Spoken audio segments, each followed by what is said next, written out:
नमस्कार दोस्तों, एक बार फिर से स्वागत है अवतार आईएएस एकेडमी के यूट्यूब चैनल में। आज की वीडियो में हम लोग चर्चा करेंगे अलाउद्दीन खिलजी के प्रशासनिक एवं राजस्व के बारे में। तो चलिए वीडियो शुरू करते हैं। अलाउद्दीन खिलजी के संबंध में अभी राजनीतिक विस्तार देखा तो उसने राजनीतिक गतिविधियां जो हैं किस प्रकार से किस किस क्षेत्र को अलाउद्दीन खिलजी ने जीता है, उन विजय अभियानों को हमने देखा था। इन विजय अभियानों के संबंध में अगर हम चर्चा कर चुके हैं, अब हम बात करते हैं उसके प्रशासन की और उसके प्रशासनिक सुधारों की और उसके रेवेन्यू सिस्टम की, किस प्रकार से उसने रेवेन्यू सिस्टम का इम्प्लीमेंट किया है।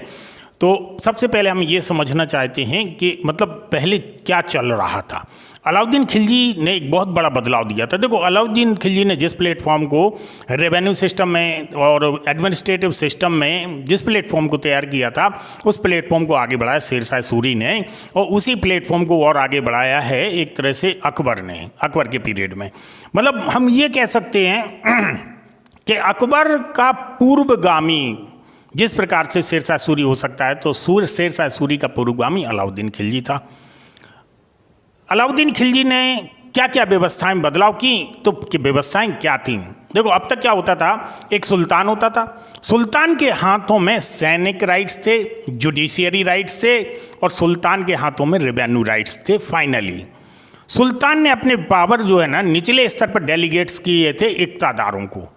देखो, इल्तुतमिश ने मुल्तान से लेकर लखनौती तक के जो क्षेत्र को है इक्ताओं में बदल दिया था, और उन इक्ताओं पे इक्तादार मुक्ति या बली बिठा ले जाते थे, और वो जो है ना अपने क्षेत्र की प्रशासनिक व्यवस्थाओं को देखते थे। यहाँ पे हम देखते हैं कि अलाउद्दीन खिलजी ने क्या बदलाव किए। देखो, एक सेना नायक होता था, एक सुल्तान होता था, और बाकी सैन्य अधिकारी होते थे। मीर बख्शी या दीवान आरिज जो है ना वो एक सेना नायक था। अब इसके अलावा भी बहुत सारे अधिकारी होते थे। इन जैसे घोड़साल का प्रधान होता था, हस्तीशाला का प्रधान होता था, तोपखाने का प्रधान होता था, डाक चौकी का प्रधान होता था। ऐसे बहुत सारे पद आते थे।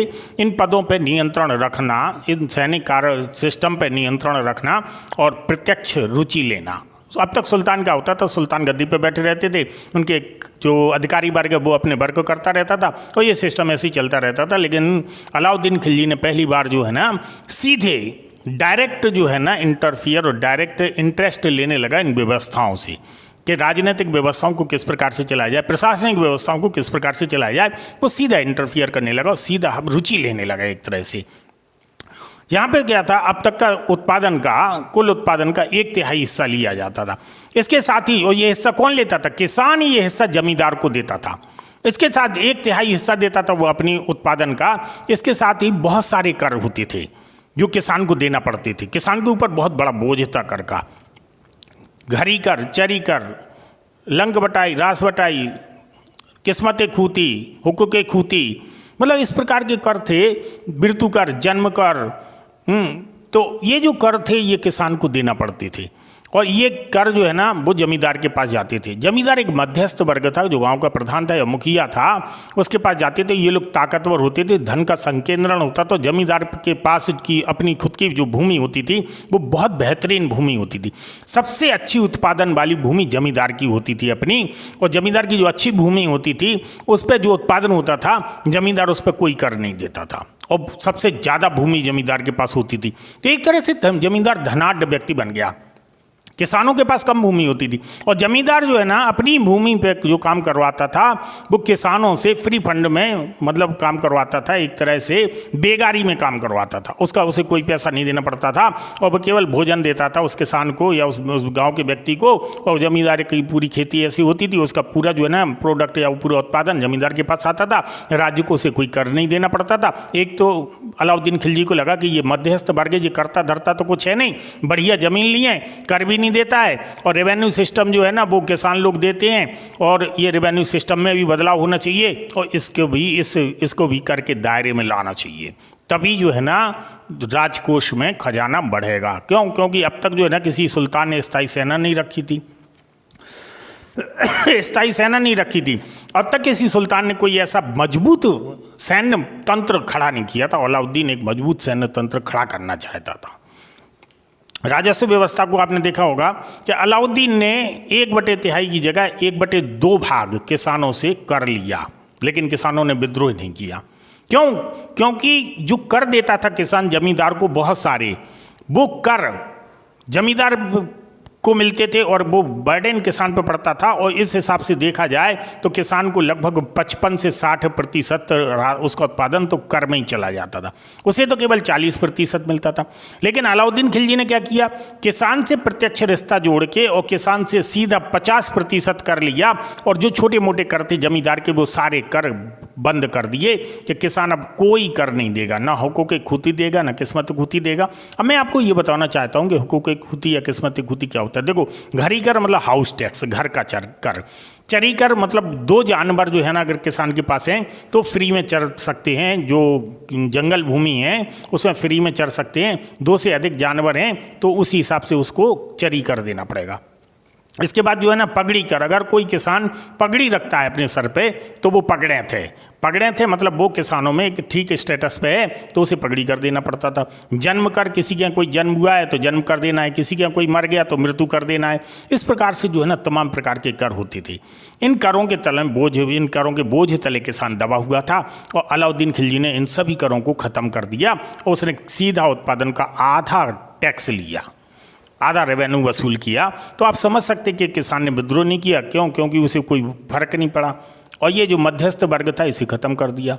अब बात आती है कि जो अलाउद्दीन खिलजी ने जो अपने समय में उसकी व्यवस्थाएं कैसी हुई, ये तो मैंने एक ओवरऑल ग्राफ दिया है।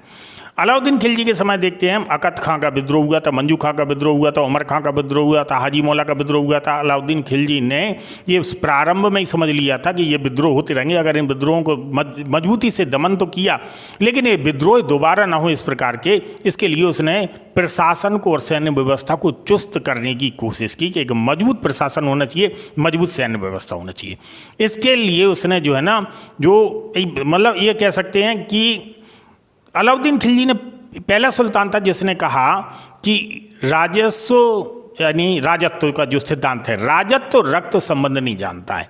यानी राज सत्ता में जो व्यक्ति बैठा है वो रक्त संबंध नहीं जानता, मतलब हमारे ये रिश्तेदार हैं, भाई भतीजा वादे सबको उसने त्याग दिया और योग्यता के आधार पर जो है ना उसने व्यक्तियों को शामिल करना शुरू कर दिया। अलाउद्दीन पहला सुल्तान था जिसने गैर तुर्कियों के साथ भारतीय मुसलमानों को भी अपने प्रशासन में और सैन्य व्यवस्था में शामिल किया। देखो, गैर तुर्कियों को शामिल करना तो रजिया सुल्तान ने शुरू कर दिया था, जब एक अबिसिनियाई व्यक्ति याकूत को अमीरात में शामिल किया था, लेकिन अलाउद्दीन खिलजी ने भारतीय मुसलमानों को भी प्रशासन में शामिल कर लिया, जिससे कि तुर्की जो अमीरात है या तुर्की अमीर वर्ग उसका वर्चस्व टूट सके। क्योंकि जब तक तुर्की वर्चस्व नहीं टूटेगा तब तक जो है ना सैन्य व्यवस्था और प्रशासनिक व्यवस्था मजबूत नहीं हो सकती है। तो सबसे पहले तो उसने तुर्की अमीरात की जो सोच थी और जो उसकी व्यवस्था थी उसे तोड़ने का कोशिश की। यहाँ पे हम देखते हैं कि अलाउद्दीन खिलजी जो है ना धर्म को राजनीति से या राजनीति से धर्म को अलग कर दिया। उसने जो दिल्ली का कोतवाल था, दिल्ली के कोतवाल से जब उसका डिस्कस हो रहा था तो उसने कहा था क्या धर्म संगत है, क्या धर्म संगत नहीं है, मैं नहीं जानता, मैं वही करता हूं जो राज्य के हित में होता है। इसका मतलब था कि अलाउद्दीन बिल्कुल प्रिपेयर हो गया था, नहीं खिलजी पूरा सिस्टम प्रिपेयर हो गया था कि राजनीति को धर्म से अलग होना चाहिए, धार्मिक विधान अलग होना चाहिए, राजनीतिक विधान अलग होना चाहिए। राजनीतिक विधान में निर्णय लेने का क्षमता जो है एडमिनिस्ट्रेशन और सुल्तान के पास होना चाहिए, उसमें किसी उलेमा वर्ग का कोई हस्तक्षेप नहीं होना चाहिए। इस प्रकार से जो है उसने व्यवस्थाओं को कायम किया। नहीं, उसका मतलब था कि जो शिक्षा का क्षेत्र है, जो धर्म का क्षेत्र है, वो उलेमा वर्ग के पास रहना चाहिए, वो आप अपना शिक्षा और धर्म को संभालिए, राजनीति में आपका हस्तक्षेप नहीं, राजनीति को हम संभालते हैं। और यहाँ पर जो है ना प्रशासन में दिलचस्पी लेने के कारण उसने सबसे पहले क्या किया कि नशाखोरी पर पाबंदी लगा दी और धन के संकेंद्रण को रोकने का प्रयास किया। नशाखोरी पे अमीरों के वैवाहिक संबंधों पर भी पाबंदी लगा दी, अमीरों के सामाजिक मेलजोल पर और त्योहारों पे आपस में मेलजोल पर भी पाबंदी लगा दी, क्योंकि वह समझता था कि अमीर लोग क्या करते हैं इन उत्सवों में, विवाहों में जब शामिल होते हैं तो ये विवाह का कार्यक्रम करते हैं और वहाँ पे बैठ के जो है ना सारे अमीर इकट्ठे हो जाते हैं, गुटबंदी करते हैं और सुल्तान के खिलाफ जो है ना योजनाएं बनाते हैं और इन योजनाओं को कायम करके जो है ना वे सुल्तान पे हावी हो जाते हैं। इसलिए उसने ये सब बंद कर दिए। अगर दो अमीरों का अपने आपस में रिश्ते होना है बेटा बेटियों के, तो बिना सुल्तान की अनुमति के नहीं हो पाएंगे। इस प्रकार का उसने जो है ना रूल्स लागू किया था। भूराजस्व का जो भूराजस्व व्यवस्था जो स्थापित की थी अलाउद्दीन ने, उस भूराजस्व व्यवस्था के उद्देश्य दो थे। एक तो राजकीय आय में वृद्धि करना, भूराजस्व व्यवस्था में बदलाव किया गया, 1/2 हिस्सा लिया गया उत्पादन का, तो राज्य की आय में वृद्धि करना, और दूसरा था मध्यस्थों का दमन करना, जो मध्य वर्ग है उसका दमन करना और वो धन का संकेंद्रण ना कर सकें, ये उसका उद्देश्य था। देखो शेरशाह सूरी इससे आगे निकला। शेरशाह सूरी का उद्देश्य भी यही था। शेरशाह सूरी का उद्देश्य था धन के संकेंद्रण को रोकना, मध्यस्थ वर्ग को दमन करना नहीं था बल्कि नियंत्रित करना, लेकिन किसानों यानी रैयतों की सुरक्षा करना, एक नया उद्देश्य जुड़ गया था। यहाँ पर रैयतों की सुरक्षा से मतलब नहीं रहा इसका अलाउद्दीन का, लेकिन शेरशाह सूरी ने रैयतों की सुरक्षा भी की, इसलिए उसे रैयत आला कहा जाता। और रैयत बाड़ी व्यवस्था एक तरह से किसानों से उसने भी सीधा संबंध स्थापित किया था। ये यहाँ पे हम देखते हैं।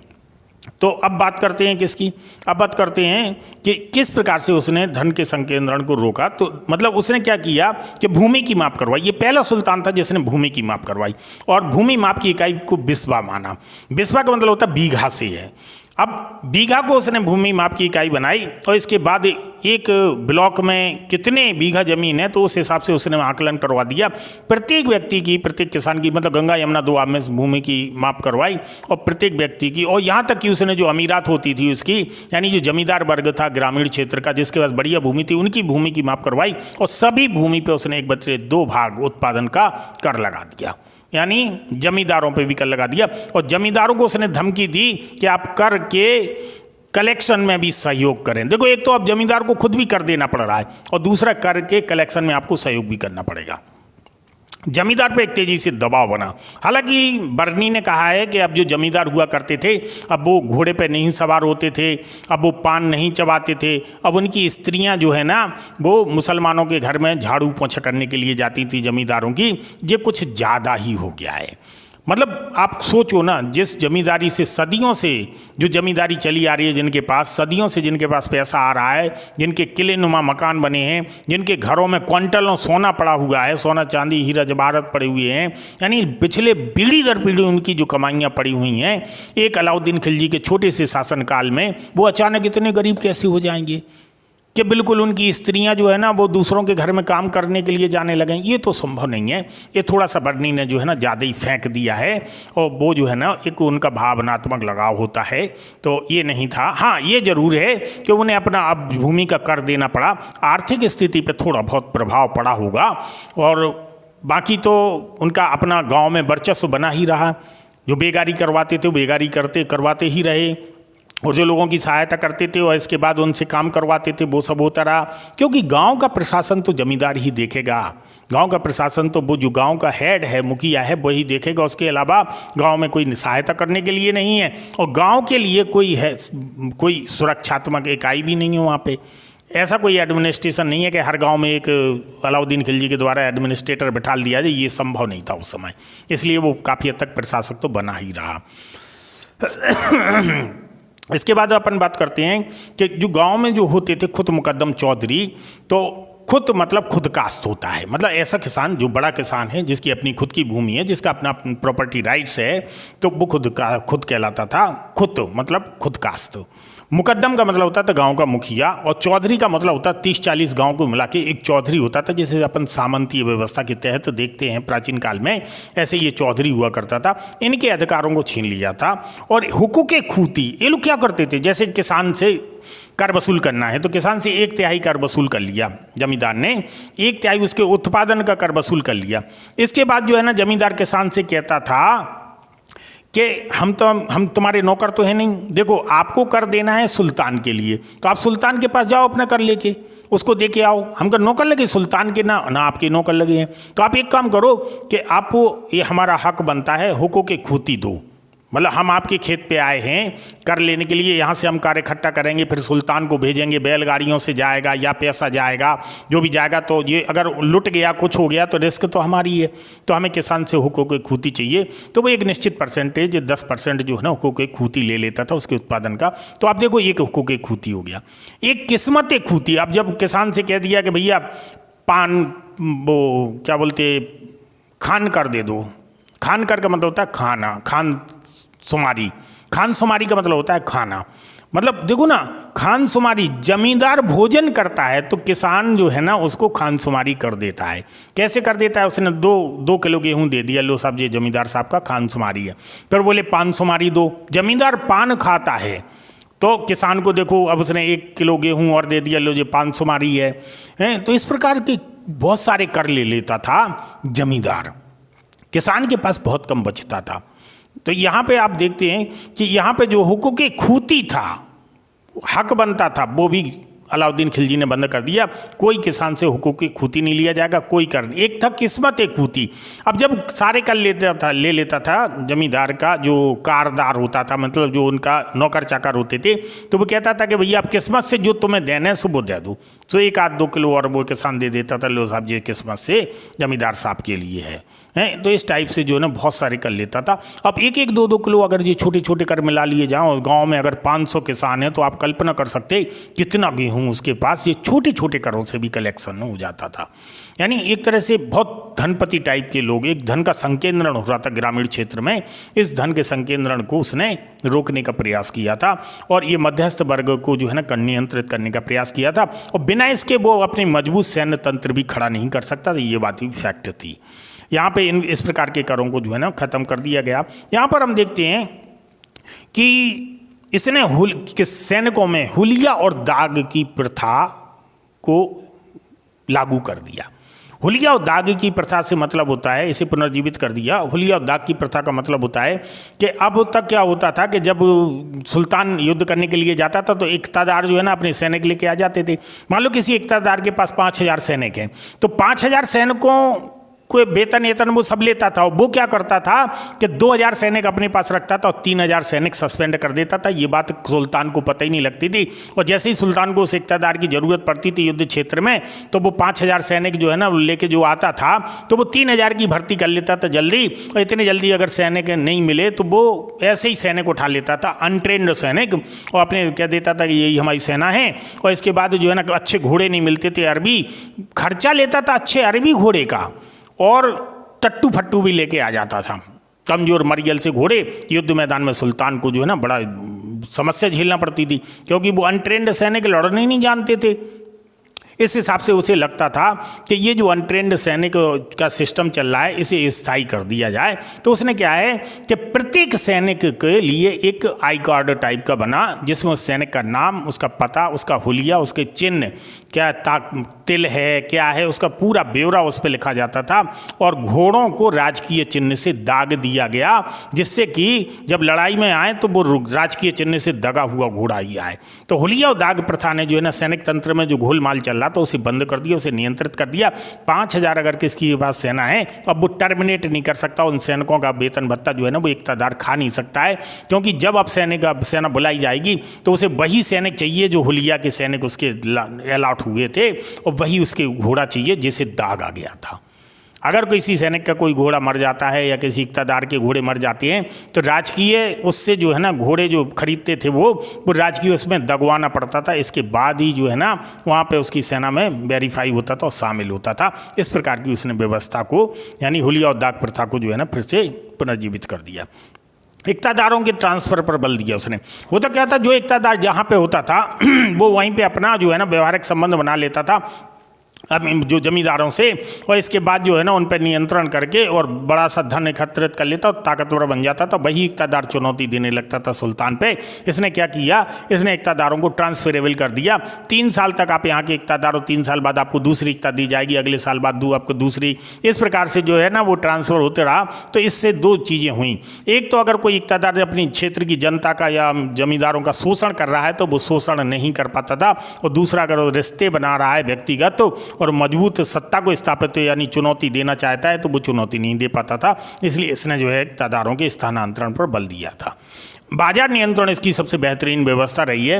इसने बाजार में, अब तक क्या होता था बाजारों में कि जो मार्केट हुआ करते थे, घोड़ों का बाजार, वस्त्रों का बाजार, अनाज का बाजार, ये तमाम प्रकार के जो बाजार होते थे, इन बाजारों में दलालों की भूमिका बहुत बड़ी थी।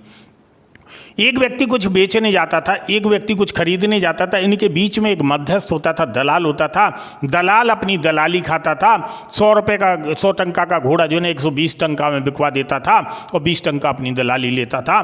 तो उससे क्या होता था कि सैनिकों को, व्यक्तियों को जो है महंगा सामान मिलता था। तो सबसे पहले इसने तो दलालात को यहाँ ख़त्म कर दिया। बीच में जो मध्यस्थ वर्ग था, दलाली, इसको उसने टोटल बंद कर दिया। सीधे मार्केट का रिश्ता जो है ना, व्यापारी और ग्राहक का रिश्ता सीधा जोड़ दिया। तो यहाँ पे बाजार नियंत्रण व्यवस्था के लिए उसने सैनिकों को, अब एक सवाल उठता है कि बाजार नियंत्रण व्यवस्था उसने क्यों स्थापित की थी? क्या वो जनता के कल्याण के लिए स्थापित थी? क्या वो सैन्य व्यवस्था के लिए? तो कुछ विद्वानों ने कहा कि बाजार नियंत्रण व्यवस्था जनता के कल्याण के लिए थी। कुछ ने कहा केवल सैनिक जो छावनियाँ हुआ करती थी, ये बाजार नियंत्रण व्यवस्था का जो प्रोसेस है वो सैनिक छावनियों के आसपास ही चलता था। तो यहाँ पे देखने वाली बात यह है कि ये केवल सैनिकों के लिए था, यानी दिल्ली है उसके आसपास जहाँ उसकी सैनिक छावनी थी, बाजार का जो मार्गदर्शन था, निर्देशन था, वो सैनिकों के लिए ही था, वहीं पे था। बाजार किस प्रकार के थे? तो यहाँ पे जो है ना वस्तुएं सस्ती बेची जाती थी, जिससे कि सैनिक को, अच्छा इसने स्थायी सेना रखी थी अलाउद्दीन खिलजी ने, सैनिकों को नगद वेतन देने का प्रयास किया। अलाउद्दीन खिलजी चाहता था कि मैं जितना नगद वेतन सैनिक को दे रहा हूँ उतने ही वेतन में उसके घोड़े का पालन पोषण हो जाए, उतने ही वेतन में उसके परिवार का पालन पोषण हो जाए, उतने ही वेतन में सैनिक की सारी जरूरतें पूरी हो जाएं। तो इसके लिए कहीं ना कहीं जो है ना एक बाजार को नियंत्रित करना पड़ेगा, बाजार में दामों को नियंत्रित करना पड़ेगा। दामों में उतार चढ़ाव आएगा तो सैनिक उतनी तनख्वाह में जो है ना वो अपनी जीविका नहीं चला पाएगा। यानी आप ये कह सकते हैं कि अलाउद्दीन खिलजी ने जो CSD यानी मिलिट्री कैंटीन की व्यवस्था है, ये मिलिट्री कैंटीन की व्यवस्था इतने साल पहले स्थापित कर दी थी अपने सैनिकों के लिए। यानी मिलिट्री कैंटीन की व्यवस्था अलाउद्दीन खिलजी की व्यवस्था जननी रही है आज की CSD की। इस प्रकार से हम देखते हैं कि सस्ते में चीज़ें उपलब्ध कराई जाती थी। कुछ चीज़ें ऐसी भी थी कि अलाउद्दीन खिलजी जो है ना सब्सिडी प्रोवाइड करवाता था। 100 रुपये की वस्तु को बाजार में अलाउद्दीन खिलजी सैनिकों और अमीरों के लिए 80 रुपये में बिकवाता था और दबाव डालता था मुल्तानी व्यापारियों को कि आप अपनी 100 रुपये की चीज़ जो लेके आए जिसका मूल्य 100 रुपये है, आप उसे 80 रुपये में बेचिए और कितनी आपकी जितनी चीज़ बिकती है, जितनी वस्तुएँ आपकी इस रेट में बिकती हैं तो राज्य आपको सब्सिडी देगा। आप ब्यौरा दीजिए कि हमने इतनी वस्तु इतने लोगों को बेची हैं तो राज्य आपको जो है ना 100 रुपये की चीज़ पे 100, अगर 20 रुपये आपको लाभ लेना है तो 40 रुपये, यानी 20 रुपये कम दिए जो आपने और 20 रुपये राज्य आपके लाभ के दे रहा है, यानी 40 रुपये राज्य आपको उपलब्ध कराएगा।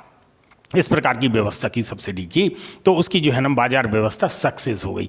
यहाँ पर हम देखते हैं कि उसने अनाजों की मंडी, जो सहना एक अधिकारी होता था अनाजों की मंडी का, अनाजों के सबके दाम फिक्स कर दिए कि इस दाम में ये अनाज मिलेगा। अनाजों की मंडी जो है ना वो सहना नामक अधिकारी के अधीन कर दी और अनाजों का सबसे बड़ा अधिकारी सहना मंडी होता था, जो प्रधान अधिकारी होता था। प्रत्येक चीज़ का दाम निश्चित कर दिया, वस्त्र का, अनाज का, घोड़े का, टट्टू का, हर चीज़ का दाम उसने फिक्स कर दिया। सराय अदल वस्त्र बाजार हुआ करता था जिसका प्रधान अधिकारी राय परवाना था और मुल्तानी व्यापारियों पर जैसा कि मैंने आपको बताया दबाव डाला गया। यहाँ पर जो है ना जो मवेशियों का बाजार था उसमें भी सब जो है ना कीमतें निर्धारित कर दी गई। जैसे कि देखते हैं कि एक अच्छा घोड़ा जो है ना अरबी घोड़ा 120 टंका में मिलता था और एक टट्टू जो है ना कमज़ोर घोड़ा 10 टंके में मिलता था। गेहूँ जो है ना 7.5 जीतल 1 मन गेहूँ मिलता था 7.5 जीतल में। चना 5 जीतल प्रति मन मिलता था। चावल 5 जीतल प्रति मन मिलता था। दाल 4 जीतल प्रति मन मिलती थी। जौ 4 जीतल प्रति मन मिलता था। इस प्रकार से जो उसने व्यवस्था स्थापित की थी और इस बाजार व्यवस्था को बनाए रखने के लिए उसने वरीद यानी अपने सरकारी गुप्तचर नियुक्त किए और मुन्निया बोलते हैं प्राइवेट डिटेक्टर को, प्राइवेट गुप्तचर जो है ना उसने अपॉइंट किए थे और लोगों को ये पता नहीं था कि इसके बाजार में गुप्तचर घूम रहे हैं। और उसने कठोर दंड विधान बनाए। उसने इतने कठोर दंड विधान बनाए कि कोई भी व्यक्ति अगर 1 पैसा भी ज़्यादा दाम से वस्तु बेचता है तो उसे दंड दिया जाएगा। कोई भी व्यक्ति अगर घट तौली करता है तो उसे दंड दिया जाएगा। यहाँ तक कि अगर कोई व्यक्ति आधा किलो किसी वस्तु को तौल के देता था और आधा किलो कम तौलता है और अगर वो पकड़ा गया और अगर वरीद ने सूचना दे दी अधिकारी के द्वारा आधा किलो कम तौलते हुए पकड़ा गया तो उसका आधा किलो मांस निकाल लिया जाता था उस व्यक्ति का। अगर 1 किलो कम तौला तो उसका 1 किलो मांस निकाल लिया जाता। इतना कठोर दंड विधान उसने बाजार नियंत्रण के लिए लगाया था जिससे जो है ना बाजार व्यवस्था प्रॉपर चलने लगी। और उसने जो है ना बाजारों को बाकायदा संगठित किया, बाजारों के लिए सुरक्षा प्रदान की, व्यापारियों व्यापारियों के लिए सुरक्षा प्रदान की। इस प्रकार से उसने अपनी बाजार व्यवस्था को जो है ना चलाया। अब बात करते हैं कि इस बाजार पूरी व्यवस्था को नियंत्रित करने के लिए दीवाने रियासत नामक एक अलग से विभाग की स्थापना की और मलिक याकूब नामक एक व्यक्ति को दीवाने रियासत के पद पर बिठाला।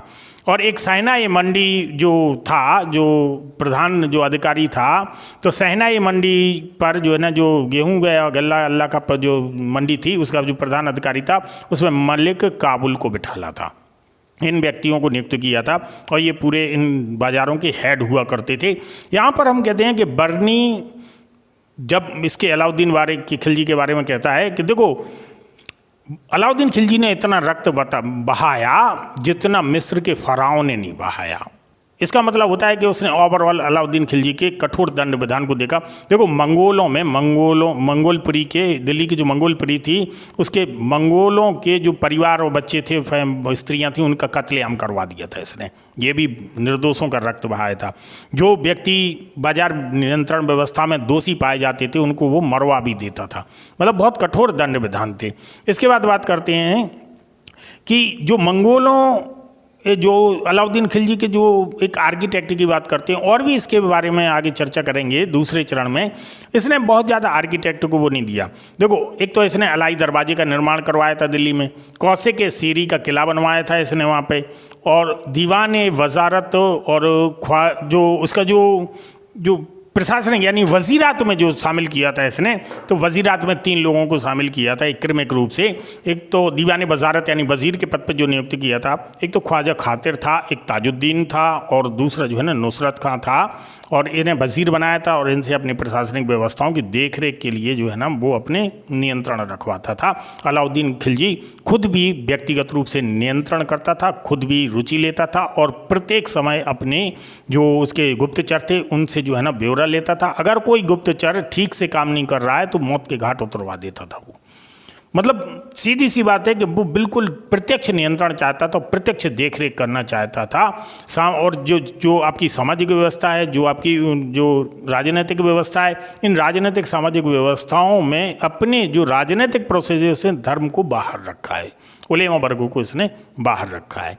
हालांकि उसके प्रशासन के बारे में जो चीज़ें हैं या जिस प्रकार के पद हैं, ये सल्तनत का जो हम पूरा रेवेन्यू पढ़ेंगे और सल्तनत का पूरा एडमिनिस्ट्रेशन पढ़ेंगे तब भी इन्हीं बिंदुओं पे चर्चा होगी। तब भी इस प्रकार के जो पद हैं उन पदों के बारे में बताया जाएगा कि किस पद का क्या काम होता था और उस पर सैन्य व्यवस्था या कोई भी जो व्यवस्था है, पुलिस प्रशासन या अन्य प्रशासन जो है वो किस प्रकार से बैठते थे या किस प्रकार से काम करते थे, उसके बारे में सल्तनत को जब वो पूरे पढ़ेंगे तब उसमें भी चर्चा करेंगे। हाल फिलहाल अपन अलाउद्दीन के समय में जो प्रशासनिक पद थे उन पदों के बारे में चर्चा कर रहे हैं। जैसे देखा जाए तो दीवान आरिस मतलब सैन्य विभाग था, ये सेना का प्रमुख होता था। दीवान आरिस, दीवान इंसा पत्राचार विभाग था और ये पत्राचार से संबंधित था। यानी राजा के पास जो पत्र आते थे या राजा के जो आदेश होते थे, राजा के जो पत्र होते थे वो अपनी गवर्निंग सिस्टम में, और विदेश जो जाते हैं पत्र या विदेश से जो उसके जो पत्राचार होता था इससे संबंधित विभाग था। और एक होता था दीवान मुस्त खराज, ये खराज यानी रेवेन्यू सिस्टम से संबंधित विभाग था और ये राजस्व का ब्यौरा देखता था। राजस्व में हम देखते हैं कि हमारे पास जो है ना कुछ कर हुआ करते थे। राजस्व के स्रोत जो है ना कर थे, जैसे एक होता है आपका खराज, एक होता है आपका खुम्स, एक होता है आपका जजिया, एक होता है आपका जकात और एक होता है आपका उस्र। ये महत्वपूर्ण कर थे, जो प्रमुख कर थे। खराज गैर मुसलमान से लिया जाने वाले कर था, जो एक निश्चित राशि अलाउद्दीन खिलजी ने 1/2 भाग उत्पादन का लिया है। उस्र जो है ना मुसलमान किसान से लिया जाने वाला कर था, जिसकी राशि खराज से कम होती थी। खराज भूमि जब ट्रांसफ़र होती थी गैर मुसलमान के पास, तो खराज भूमि जब ट्रांसफ़र होती थी मुसलमान के पास तो उसे खराज ही देना पड़ता था। देखो आप व्यवस्थाओं को देखो, मैंने अभी 2 चीज़ें बताई, एक तो मैंने आपको बताया उस्र और एक मैंने आपको बताया खराज। खराज कर जो है ना वो गैर मुसलमान के द्वारा, यानी ऐसा किसान जो मुसलमान नहीं है उसके द्वारा दिया जाता था, और ये 1/2 भाग था। उस्र जो कर है वो ऐसे व्यक्ति के द्वारा दिया जाता था जो मुसलमान है और किसान हैं, उसके उत्पादन का, और ये जो है ना ये इसकी राशि कम होती थी, आई थिंक लगभग 10% के आसपास होती थी उत्पादन का। तो यहाँ पे आप देखो ये कर कम लिया जाता था। और अगर कोई मुसलमान अपनी उस्र भूमि किसी हिंदू को बेचता था तो उस हिंदू को इस भूमि पे खराज देना पड़ता था। अगर कोई व्यक्ति हिंदू मुसलमान को खराज भूमि बेचता था तो उस मुसलमान को खराज ही देना पड़ता था, उससे उस्र नहीं लिया जाता था। इसका मतलब क्या हुआ? इसका मतलब होता था कि ये सल्तनत की जो व्यवस्था ये चाहती थी कि मुस्लिम व्यक्ति जब किसानी करना चाहता है तो वो कृषि योग्य भूमि खुद डेवलप करे, गैर कृषि भूमि को कृषि योग्य खुद बनाए। खुद जब वो गैर कृषि योग्य भूमि को कृषि योग्य बनाएगा तब उस पर उस्र लगेगा, तब उसे कम राशि देना पड़ेगी, जिससे ग्रामीण क्षेत्रों तक मुस्लिम जनसंख्या का विस्तार हो जाए। इसके लिए ये व्यवस्था रखी गई थी। और वो अपनी भूमि का जो बेचेगा, मतलब ऐसा ना हो कि वो अपनी भूमि बेचता चला जाए, तो उसके लिए भी उन्होंने व्यवस्था रखी कि अगर वो अपनी भूमि बेचता है गैर मुसलमान को तो फिर उसे खराज देना पड़ेगा। अगर कोई मुसलमान, यहाँ पर इतिहास मौन है, अगर कोई मुसलमान किसी मुसलमान को भूमि बेचता है तो उससे खराज लिया जाएगा या उससे उस्र लिया जाएगा, ये मौन है यहाँ पे। संभवतः यही है कि अगर कोई मुसलमान किसी दूसरे मुसलमान को भूमि बेचता है जिसका रिश्ता नहीं है भूमि से, एग्रीकल्चर लैंड से, ऐसे व्यक्ति को खराज ही देना पड़ता होगा, क्योंकि वो भूमि उसने खुद डेवलप नहीं की। ये भूमि वंशजों के, उसके वंशजों पे तो लागू नहीं होगी, लेकिन दूसरे व्यक्ति को, मतलब एक तरह से वो व्यापार नहीं कर सकता है, भूमि का, रेवेन्यू का व्यापार नहीं कर सकता है, इस प्रकार से बंधन लगाया होगा। एक कर होता है जजिया। जजिया गैर मुसलमानों से लिया जाने वाला एक कर था जो पहले सैनिक सेवा के बदले लिया जाता था, बाद में इसका स्वरूप जो है ना धार्मिक हो गया। एक कर था जकात। जकात धार्मिक कर था जो धनी मुसलमानों से लिया जाता था, और जकात का जो संपूर्ण राशि आती थी ये उसका जो है ना टोटल प्रॉफिट का एक निश्चित हिस्सा था, 10% था, और जो जकात की जो धन जाता था या राशि आती थी वो पूरा धार्मिक कार्यों में लगाया जाता था। उलेमा वर्ग, मदरसे, मकतबों या इस प्रकार के धार्मिक कार्यों में लगाया जाता था। जबकि जजिया जो राशि आती थी वो जजिया की राशि जो है ना उलेमा वर्ग के पास जाती थी। एक पद था काजी का। काजी मतलब न्याय विभाग का प्रधान अधिकारी। आपने देखा होगा, अपन लोग नॉर्मल वे में कहते हैं कि जब मियाँ बीवी राजी तो क्या करेगा काजी। तो काजी कौन है यहाँ पे?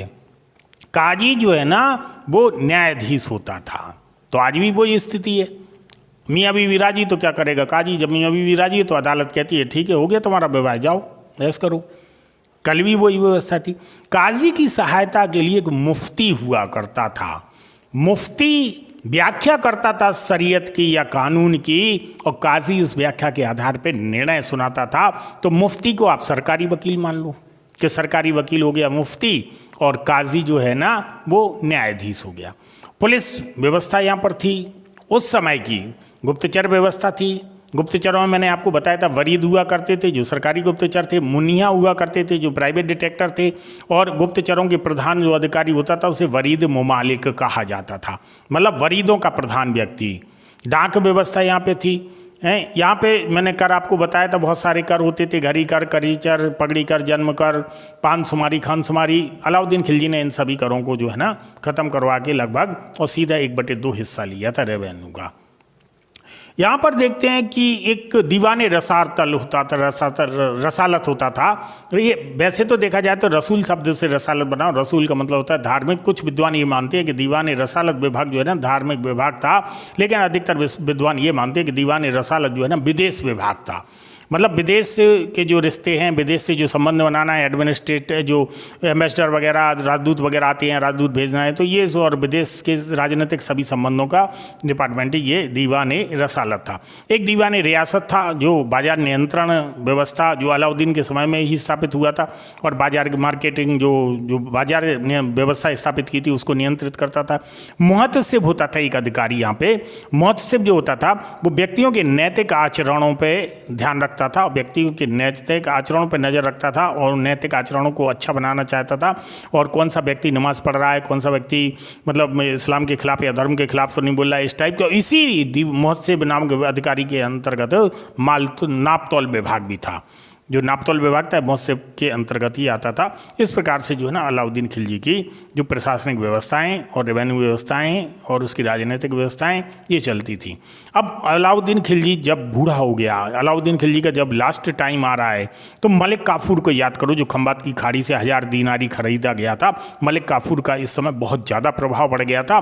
तो अलाउद्दीन की मृत्यु के बाद मलिक काफूर ने एक वसीयतनामा तैयार करा था, और उस वसीयतनामा के आधार पर जो है ना, जो अलाउद्दीन खिलजी का बेटा था खिज्र खां, उस खिज्र खां को जो है ना सत्ता से वंचित कर दिया गया। और सिहाबुद्दीन उमर एक छोटा सा बच्चा था, सिहाबुद्दीन उमर को जो है ना वसीयतनामा के आधार पर जो है ना गद्दी पे बिठा दिया, और मलिक काफूर जो है ना खुद पूरी सत्ता को हैंडल करने लगा। लेकिन कुछ समय बाद मलिक काफूर की हत्या कर दी गई। हालांकि खिज्र खां और सल्दी खां की मलिक काफूर ने आंखें निकाल ली थी, यानी अंधा कर दिया था। इसके बाद जो है ना ये उसकी हत्या कर दी गई और उसका अंत हो गया, और मुबारक शाह गद्दी पर बैठा। मुबारक शाह एक अय्याश टाइप का व्यक्ति था, ये अजीब से चरित्र का व्यक्ति माना जाता है। यहाँ पे इसने खुद को खलीफा घोषित किया, मतलब खुद को अपने आप को खलीफा घोषित किया था, अल वसिक बिल्लाह की उपाधि धारण की थी। इसका एक मंत्री था खुसरो। खुसरो जो इसका मंत्री था वो आगे चल के जो है वो खुसरो शाह के नाम से गद्दी पर बैठा था। मुबारक शाह के बारे में कहा जाता है कि जो स्त्रियों के वस्त्र पहन के जो है ना दरबार में आ जाता था, कभी कभी नग्न दरबार में आ जाता था, हिजड़ों की जमात लगाए रहता था, हिजड़ों के साथ नाचता गाता रहता था। इसके जो है ना इस प्रकार से गतिविधियाँ चलती रहती थी, इसलिए इतिहास में इसे काफ़ी विवादित शासक कहा गया है। इसके बाद जो है ना खुसरो शाह ने मुबारक शाह की हत्या कर दी, और इसके बाद खुसरो शाह के नाम से गद्दी पर बैठ गया 1320 में। और फिर खुसरो शाह की हत्या जो है ना वो गाजी मलिक जो दीपालपुर का गवर्नर था उसने कर दी, और यहाँ गाजी मलिक गियासुद्दीन तुगलक के नाम से गद्दी पर बैठा, और फिर तुगलक वंश की स्थापना हो गई। यहाँ तक हम देखते हैं कि जलालुद्दीन खिलजी 1290 से 96 तक सुल्तान रहा, और इसके बाद अलाउद्दीन खिलजी 1296 से 1316 तक सुल्तान रहा। इसके बाद जो है ना जो उमर जो था, मतलब एक तरह से क्या नाम उसका, खुसरो शाह है, वो मुबारक शाह जो है ना वो गद्दी पर बैठा, और वो 1316 से 1320 तक रहा।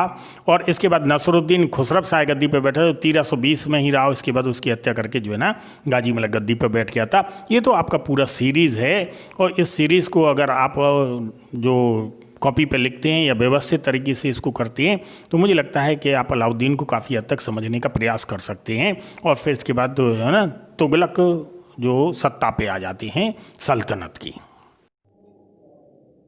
तो दोस्तों, अगर आपको हमारा वीडियो पसंद आया हो तो इसे ज़्यादा से ज़्यादा लाइक करें एंड शेयर करें।